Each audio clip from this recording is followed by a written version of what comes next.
नमस्कार। आकाशवाणी से प्रस्तुत है समाचार प्रभात।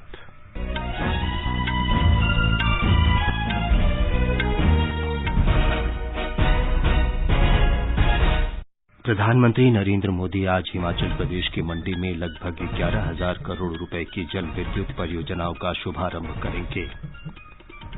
प्रधानमंत्री ने ओमिक्रॉन के बढ़ते संक्रमण के प्रति लोगों से सावधानी बरतने की अपील की। कहा, कोविड के नए वेरिएंट से लड़ने में देश के सभी लोगों की सतर्कता और आत्मानुशासन का महत्व उजागर हुआ।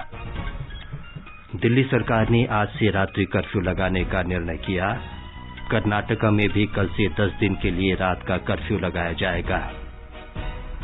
प्रधानमंत्री से परीक्षा पे चर्चा संवाद में भाग लेने के लिए mygov.in पर कल से पंजीकरण शुरू।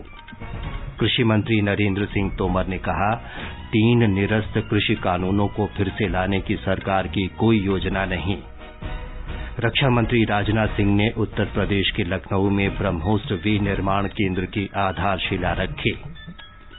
दक्षिण अफ्रीका के साथ सेंचुरियन में खेले जा रहे पहले क्रिकेट टेस्ट मैच में भारत आज 3 विकेट पर 272 रन से आगे खेलेगा। और दुबई में आज से ACC अंडर-19 एशिया कप में भारत का मुकाबला अफगानिस्तान से। समाचार प्रभात में अलका सिंह के साथ मैं विमलेंदु पांडे। देश कोविड टीकाकरण अभियान के अंतर्गत 150 करोड़ टीके लगाने की दिशा में निरंतर आगे बढ़ रहा है। कोरोना वायरस का नया वेरिएंट मिलने से चिंताएं बढ़ी हैं। आपसे हमारी अपील है कि यथाशीघ्र दोनों टीके लगवाएं और अन्य लोगों को भी टीके लगवाने के लिए प्रेरित करें। कृपया 3 सरल उपायों का पालन अवश्य करें। मास्क लगाएं, 2 गज की सुरक्षित दूरी बनाए रखें और हाथ और चेहरा साफ रखें। कोविड से संबंधित किसी भी जानकारी और मार्गदर्शन के लिए राष्ट्रीय हेल्पलाइन नंबर 011-2397-8046 और 1075 पर संपर्क करें। देश के 75वें स्वाधीनता दिवस समारोह के उपलक्ष्य में आजादी का अमृत महोत्सव के अंतर्गत सरकार अनेक गतिविधियों का आयोजन कर रही है। इस अवसर को जन उत्सव के रूप में मनाते हुए आकाशवाणी समाचार स्वाधीनता संग्राम और उसके गौरवशाली इतिहास पर विशेष प्रश्नोत्तरी कार्यक्रम प्रसारित कर रहा है। ये क्विज 15 अगस्त 2022 तक प्रत्येक सोमवार और मंगलवार को समाचार प्रभात में शामिल होगा। भारतीय डाक विभाग अमृत महोत्सव क्विज में आकाशवाणी के साथ सहयोगी के रूप में शामिल है। आज अमृत महोत्सव क्विज का 39वां प्रश्न है।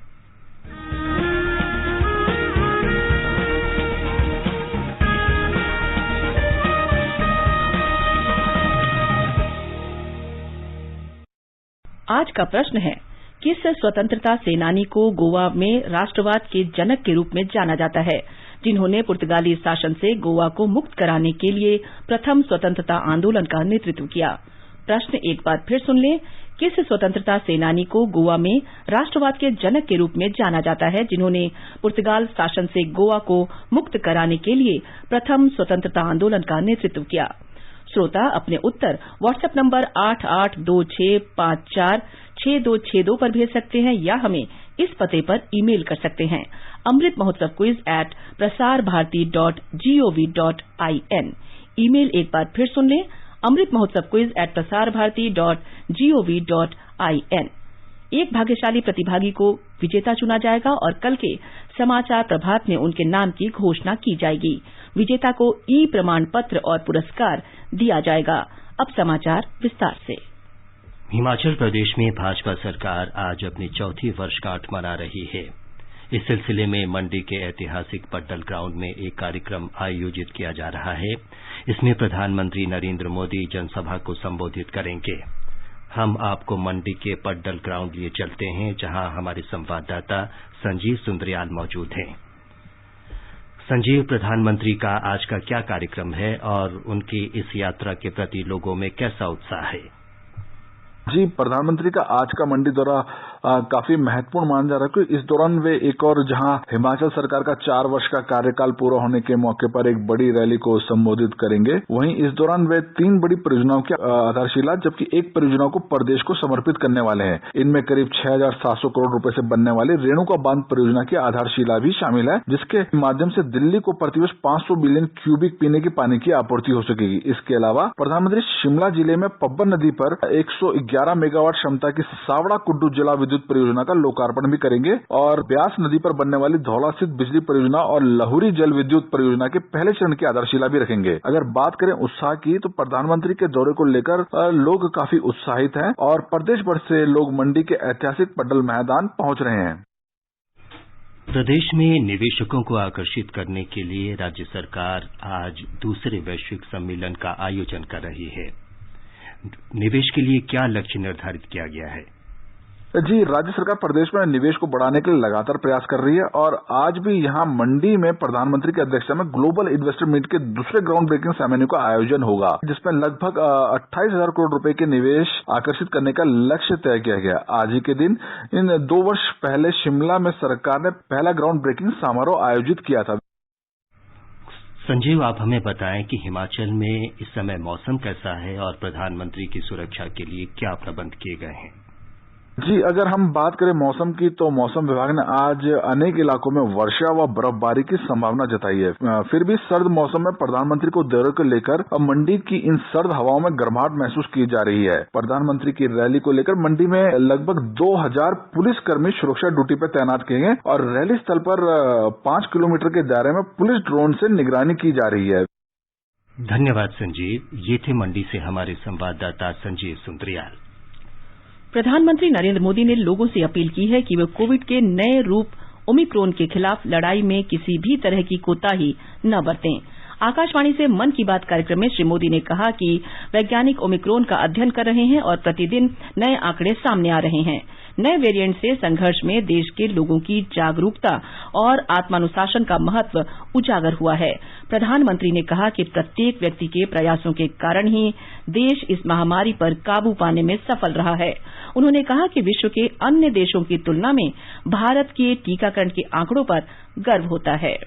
आज विश्व में वैक्सीनेशन के जो आंकड़े हैं उनकी तुलना भारत से करें तो लगता है कि देश ने कितना अभूतपूर्व काम किया है, कितना बड़ा लक्ष्य हासिल किया है। वैक्सीन की 140 करोड़ डोज के पड़ाव को पार करना प्रत्येक भारतवासी की अपनी उपलब्धि है। ये प्रत्येक भारतीय का व्यवस्था पर भरोसा दिखाता है, विज्ञान पर भरोसा दिखाता है, वैज्ञानिकों पर भरोसा दिखाता है और समाज के प्रति अपने दायित्वों को निभा रहे हम भारतीयों की इच्छा शक्ति का प्रमाण भी है।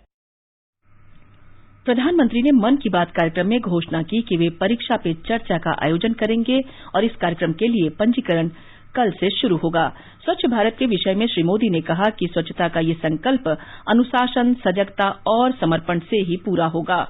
श्री मोदी ने सभी को नए साल की शुभकामनाएं दी और उन्हें याद दिलाया कि देश को विकास की नई ऊंचाई पर ले जाना है। दिल्ली में आज से रात्रि कर्फ्यू लगाया जाएगा। राज्य सरकार ने कोरोना संक्रमण के प्रसार को देखते हुए ये निर्णय किया है।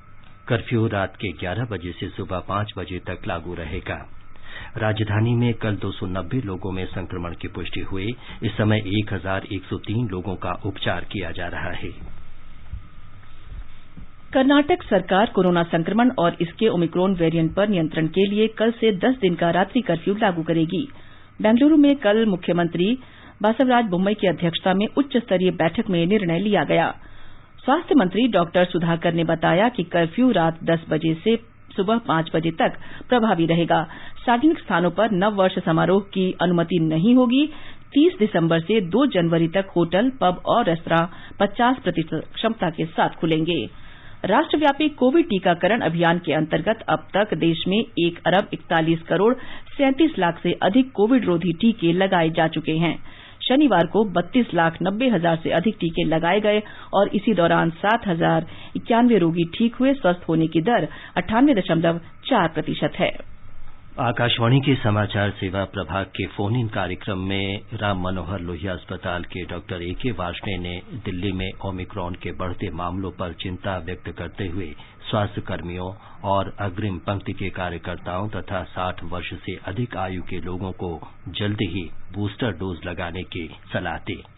प्रिकॉशनरी डोज या बूस्टर डोज जिसकी हम बात कर रहे हैं, अभी वो health care worker, frontline worker जो लगभग 3 करोड़ के करीब है और 60 साल से ऊपर के जो व्यक्ति हैं जिनको कोमोर्बिडिटीज हैं उनको चुना गया है। तो ये लगभग 10-12 करोड़ के करीब लोग होंगे टोटल मिला के, इनको पहले ये डोज दी जाएगी। उसके बाद फेजेज पे बाकी लोगों को भी कवर किया जाएगा। आगे बढ़ने से पहले एक नजर मुख्य समाचारों पर। प्रधानमंत्री नरेंद्र मोदी आज हिमाचल प्रदेश के मंडी में लगभग 11,000 करोड़ रुपए की जल विद्युत परियोजनाओं का शुभारंभ करेंगे। प्रधानमंत्री ने ओमिक्रॉन के बढ़ते संक्रमण के प्रति लोगों से सावधानी बरतने की अपील की।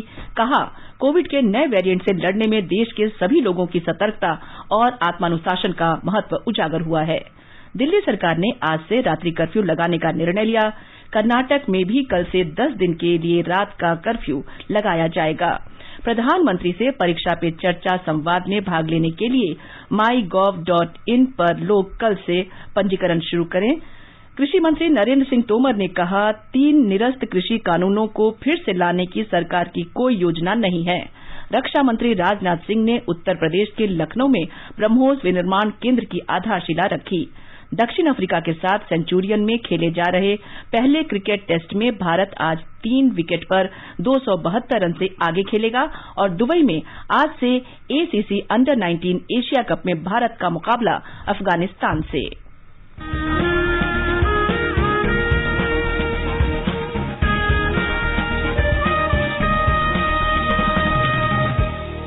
आजादी के आंदोलन के खजाने में ऐसे ढेरों शब्द जिन्होंने बदल दिए इतिहास। तारीख बदलने वाले लफ्जों पर आकाशवाणी समाचार ला रहा है विशेष कार्यक्रम धरोहर, हर सोमवार।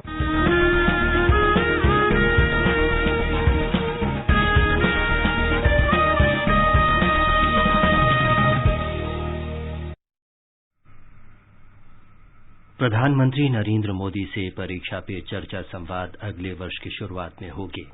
प्रधानमंत्री हर वर्ष परीक्षा से पहले विद्यार्थियों के साथ चर्चा करते हैं। परीक्षा पे चर्चा के लिए पंजीकरण कल से mygov.in पर शुरू होगा, जो 20 जनवरी तक चलेगा। श्री मोदी ने कल आकाशवाणी से मन की बात कार्यक्रम में परीक्षा पे चर्चा के अगले संवाद के बारे में घोषणा की थी। हर साल मैं ऐसे ही विषयों पर विद्यार्थियों के साथ परीक्षा पर चर्चा करता हूँ। इस साल भी एग्जाम से पहले मैं स्टूडेंट्स के साथ चर्चा करने की प्लानिंग कर रहा हूँ। इस कार्यक्रम के लिए 28 दिसंबर से mygov.in पर रजिस्ट्रेशन भी शुरू होने जा रहा है। ये रजिस्ट्रेशन 28 दिसंबर से 20 जनवरी तक चलेगा। इसके लिए क्लास 9 से 12 तक के स्टूडेंट्स, टीचर्स और पेरेंट्स के लिए ऑनलाइन कंपटीशन भी आयोजित होगा। मैं चाहूंगा कि आप सब इसमें जरूर हिस्सा लें। आपसे मुलाकात करने का मौका मिलेगा। हम सब मिलकर परीक्षा, कैरियर, सफलता और विद्यार्थी जीवन से जुड़े अनेक पहलुओं पर मंथन करेंगे। कृषि मंत्री नरेंद्र सिंह तोमर ने स्पष्ट किया है कि हाल ही में निरस्त 3 कृषि कानूनों को फिर से लेने की सरकार की कोई योजना नहीं है। उन्होंने कहा कि किसानों के हित में प्रधानमंत्री नरेंद्र मोदी ने कृषि कानूनों को वापस लेने का निर्णय लिया था।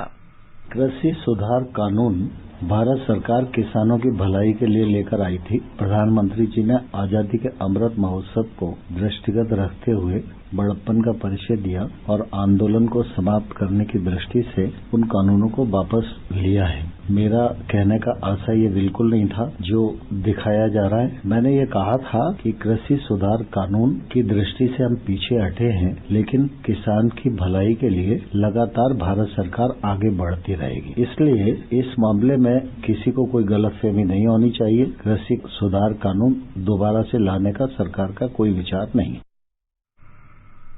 रक्षा मंत्री राजनाथ सिंह ने उत्तर प्रदेश के लखनऊ में रक्षा प्रौद्योगिकी और परीक्षण केंद्र तथा ब्रह्मोस विनिर्माण केंद्र की आधारशिला रखी। लखनऊ में कल एक समारोह में रक्षा मंत्री ने कहा कि भारत कभी भी आक्रामक नहीं रहा है, लेकिन दुश्मन से अपने लोगों की रक्षा करने के लिए वो हमेशा तैयार है। रक्षा मंत्री ने कहा कि ब्रह्मोस सुपरसोनिक क्रूज मिसाइल बनाने का उद्देश्य देश के लिए सुरक्षा कवच तैयार करना है। ये केंद्र रक्षा अनुसंधान और विकास संगठन द्वारा बनाए जा रहे हैं। केंद्र ने नागालैंड में सशस्त्र सेना विशेष अधिकार अधिनियम अफ्स्पा हटाने के मुद्दे पर विचार करने के लिए एक समिति का गठन किया है। पिछले बृहस्पतिवार को नागालैंड सरकार के प्रतिनिधियों की गृह मंत्री अमित शाह के साथ बैठक के बाद ये कदम उठाया गया। समिति 45 दिन के भीतर अपनी रिपोर्ट देगी। भारत ने महापंजीयक और जनगणना आयुक्त विवेक जोशी 5 सदस्यों की समिति के अध्यक्ष होंगे। गृह मंत्रालय में अपर सचिव पीयूष गोयल इसके सदस्य सचिव होंगे। आकाशवाणी का समाचार सेवा प्रभाग विशेष वर्षांत श्रृंखला के अंतर्गत वर्ष 2021 की प्रमुख झलकियां प्रस्तुत कर रहा है। आज हम डिजिटल इंडिया के अंतर्गत हुई प्रगति की चर्चा करेंगे। इस वर्ष 1 जुलाई को डिजिटल इंडिया अभियान के 6 वर्ष पूरे होने पर प्रधानमंत्री नरेंद्र मोदी ने कहा था कि डिजिटल इंडिया ने देश के विभिन्न हिस्सों में स्वास्थ्य सुविधाएं उपलब्ध कराने में महत्वपूर्ण भूमिका निभाई है। डिजिटल इंडिया 21वीं सदी में सशक्त होते भारत का एक जयघोष है। मिनिमम गवर्नमेंट मैक्सिमम गवर्नेंस के सिद्धांतों पर चलते हुए सरकार और जनता के बीच, सिस्टम और सुविधाओं के बीच, समस्याओं और सर्विस के बीच गैप कम करना, इनके बीच की मुश्किलें खत्म करना और जन सामान्य की सुविधा बढ़ाना ये समय की मांग रहा और इसलिए डिजिटल इंडिया सामान्य नागरिक को सुविधा और उनके एम्पावरमेंट का एक बहुत सशक्त माध्यम है। हमारे संवाददाता ने खबर दी है कि सार्वजनिक क्षेत्रों के बैंकों में लगभग 72% वित्तीय लेन देन अब डिजिटल माध्यम से किया जा रहा है। डिजिटल इंडिया कार्यक्रम नए भारत की एक बड़ी उपलब्धि साबित हुई है। इसके जरिए नागरिकों तक सेवाएं आसानी से पहुंच रही हैं। डिजिटल और तकनीक समाधानों ने न सिर्फ विकास के लिए मानव केंद्रित दृष्टिकोण प्रदान किया है, बल्कि तकनीक को सरकार की सभी योजनाओं का एक महत्वपूर्ण हिस्सा भी बना दिया है। इसने आधार, कॉमन सर्विस सेंटर, प्रत्यक्ष लाभ हस्तांतरण, डिजी लॉकर और मोबाइल आधारित उमंग सेवाओं के माध्यम से लोगों के जीवन में बहुत ही सकारात्मक प्रभाव डाला है। इसके अलावा किसानों के जीवन में भी डिजिटल लेन देन से अभूतपूर्व परिवर्तन आया है। पीएम किसान सम्मान निधि के तहत 10 करोड़ से ज्यादा किसान परिवारों को 1,60,000 करोड़ रुपए सीधे बैंक अकाउंट में जमा किए गए। कोविड महामारी के दौरान भी डिजिटल इंडिया ने आरोग्य सेतु, ई संजीवनी और माई गॉव के द्वारा महत्वपूर्ण भूमिका निभाई है। दीपेंद्र कुमार, आकाशवाणी समाचार, दिल्ली। आजादी का अमृत महोत्सव के लिए सभी उपभोक्ताओं को शुभकामनाएं। हॉलमार्क सोने की शुद्धता सुनिश्चित करता है। हमेशा हॉलमार्क वाले सोने के आभूषण खरीदें। उपभोक्ता संबंधित किसी भी शिकायत के लिए कृपया राष्ट्रीय उपभोक्ता हेल्पलाइन के टोल फ्री नंबर 14404 पर संपर्क करें। उपभोक्ता मामले विभाग, भारत सरकार द्वारा जनहित में जारी। जागो ग्राहक जागो। आजादी के अमृत महोत्सव के अंतर्गत आइए अब सुनते हैं आकाशवाणी की विशेष प्रस्तुति आजादी का सफर।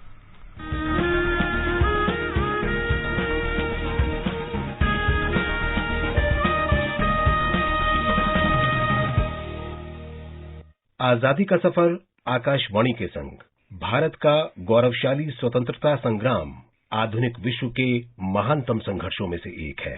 आकाशवाणी समाचार आपके लिए प्रतिदिन इस संग्राम की एक झलक लेकर आता है।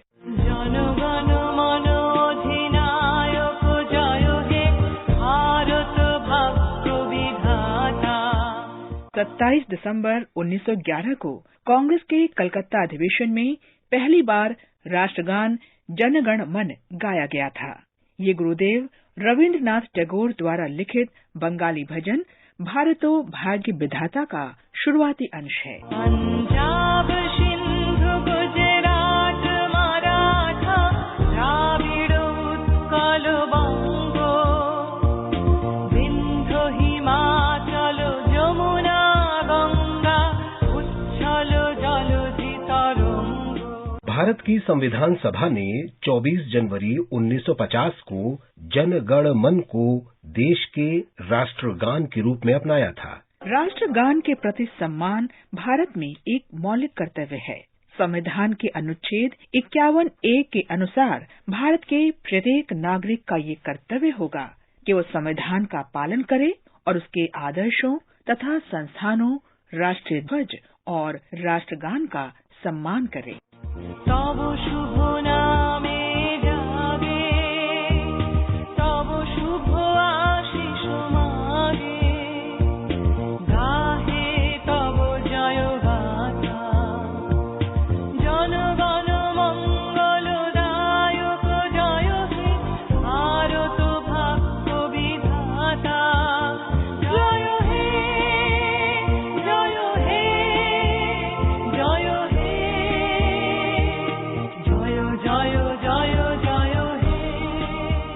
आज हम स्वतंत्रता सेनानी माखन सिंह को भी याद कर रहे हैं, जिन्होंने दो देशों, अपनी जन्मभूमि भारत और अपनाई हुई मातृभूमि केन्या में राष्ट्रवादी आंदोलनों में शामिल होकर ब्रिटिश साम्राज्य को उखाड़ फेंकने में मदद की। उनका जन्म 27 दिसंबर 1913 को तत्कालीन पंजाब के गुजरांवाला जिले में हुआ था। 13 साल की उम्र में वो अपने परिवार के साथ केन्या के नैरोबी चले गए। माखन सिंह ने सीमाओं को पार किया और अफ्रीकी लोगों को साथ लेकर अंग्रेजों का मुकाबला करने का फैसला किया। केन्या भी गदर पार्टी का केंद्र था और माखन सिंह, गोपाल सिंह चंदन तथा वासुदेव सिंह इसके प्रमुख आयोजक थे।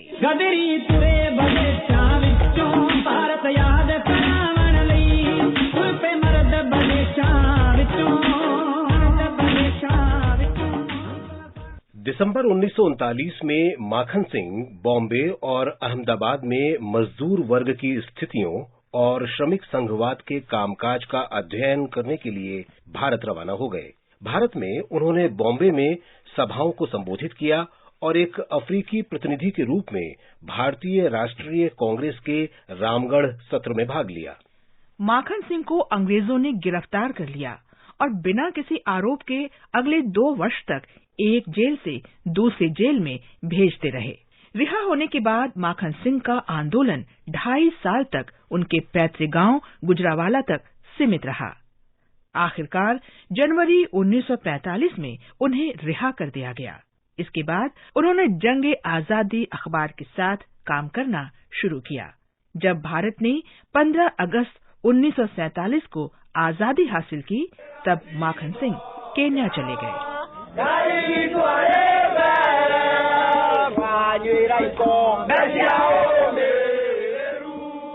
केन्या में माखन सिंह ने केन्या युवा सम्मेलन का आयोजन किया और पूर्वी अफ्रीकी ट्रेड यूनियन कांग्रेस के महासचिव के रूप में सक्रिय हो गए। उन्हें 1950 में औपनिवेशिक सरकार ने हिरासत में ले लिया। वे केन्या के प्रसिद्ध माऊ माऊ विद्रोह के दौरान सलाखों के पीछे रहे। माखन सिंह ने 1961 तक 12 साल जेल में बिताए। 1963 में केन्या को स्वाधीनता मिली और माखन सिंह को देश में स्थायी निवास प्रदान किया गया। वे अंत तक अलगाव की राजनीति को चुनौती देने के लिए प्रतिबद्ध रहे और अपने अंतर्राष्ट्रीय संघर्ष के माध्यम से महात्मा गांधी और नेल्सन मंडेला जैसे महान नेताओं के बीच अपना स्थान बनाया। संतांचा भूमीचा तू वारस पुत्र, संतांचा। आज हम सामाजिक कार्यकर्ता पंजाबराव श्यामराव देशमुख को भी याद कर रहे हैं, जिनका जन्म 27 दिसंबर 1898 को हुआ था। वे भाऊ साहेब देशमुख के नाम से लोकप्रिय थे। वे महात्मा फुले के सत्य शोधक समाज से जुड़े थे और उन्होंने अंबाबाई मंदिर, अमरावती में तथाकथित निम्न जातियों के प्रवेश के लिए सत्याग्रह किया था। इस आंदोलन में बाबा साहेब डॉक्टर भीमराव अंबेडकर ने उनका साथ दिया। इसके साथ ही आजादी का सफर आकाशवाणी समाचार के संग श्रृंखला का ये अंक समाप्त हुआ। मिलते हैं कल अगली कड़ी में।